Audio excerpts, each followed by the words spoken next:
This year, Tide became the most talked about brand of the NFL season by taking over a TV network and a sports league. But let's start from the beginning. In America, Sundays are for watching football.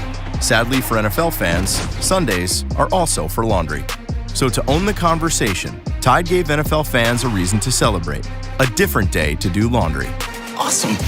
During the first game of the season, we aired a spot declaring, The NFL has teamed up with Tide to make Tuesday the official laundry night. We even went as far as rebranding the NFL as Not for laundry. But before fans could react, we had NBC's hit show The Voice step in. Did the NFL just try to declare Tuesday night laundry night? The Voice is on Tuesday.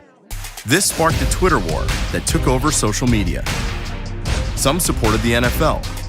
Others sided with their favorite TV show. But everyone was talking about hashtag laundry night. Then we took it even further by inserting Tide into NBC's most popular shows. Soap operas. You've been doing laundry on the weekdays during our show, so you can watch football on Sundays. Traitor.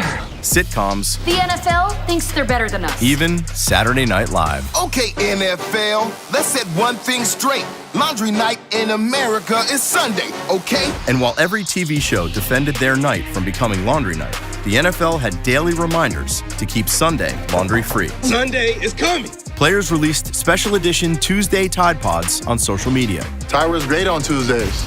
The result? Everyone was talking about when they do laundry. That's right, Peyton. We don't do laundry on Sundays. Sunday is laundry day, and that's a fact. Putting Tide top of mind every day of the week for an entire month. By taking over America's most iconic TV network, Tide reminded everyone that no matter when you do your laundry, Tide's got your back. Yeah, that's right. Tide's got your back.